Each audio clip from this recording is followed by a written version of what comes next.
Hello అండి, నేను Ashwini. Welcome to my channel.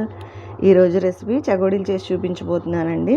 ఇవి మనం బయట షాప్లో తెచ్చుకునేలాగా సేమ్ టేస్ట్ వచ్చేలాగా చేసి చూపించబోతున్నాను. ఇవి బాగా క్రిస్పీగా క్రంచీగా ఉంటాయండి. లోపల కూడా బోలుతనం అనేది బాగా వస్తుంది.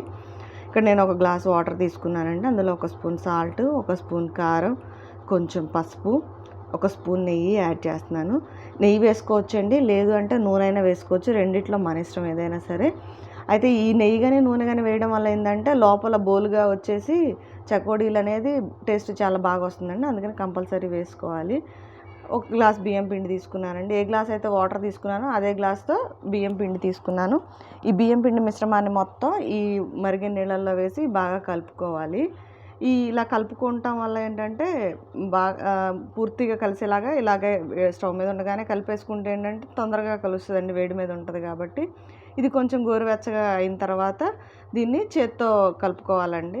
ఇలా కొంచెం గోరువెచ్చగా అయిపోయింది తర్వాత నేను చేత్తో బాగా కలుపుకున్నాను. చెయ్యి కొంచెం తడి చేసేసుకొని మనం చపాతీని ఎలా అయితే గట్టిగా ముద్దగా చేసుకుంటామో అలాగే దగ్గరకు వచ్చేలాగా ఈ మిశ్రమాన్ని మొత్తాన్ని కలుపుకోవాలండి. బాగా మనం ఎంత బాగా కలుపుకుంటే చకోడీలు అంత బాగా విరగకుండా నీట్గా వస్తాయి అన్నమాట. అందుకోసం పిండిని మొత్తం బాగా కలిసేలాగా కలుపుకోవాలి. కొంచెం చేతికి తడి చేసుకొని కలుపుకుంటూ ఉంటే చెయ్యి వేడి పట్టనిస్తుందండి, పెద్ద ఇబ్బంది ఉండదు. ఇలా మిశ్రమం మొత్తాన్ని కలుపుకొని ఒక్కొక్కటి చిన్న చిన్న బాల్స్ లాగా చేసుకొని చకోడీలు చేసుకోవడమేనండి. పిండి మాత్రం బాగా కలుపుకోవాలి, మెయిన్ అదే.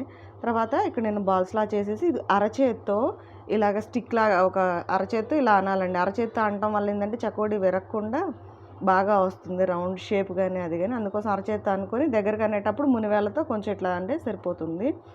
తర్వాత ఇది ఇలా రౌండ్గా చేసుకున్నాను. ఇలా 1 by 1 అన్ని చకోడీలు రెడీ చేసి పెట్టుకున్నానండి నేను.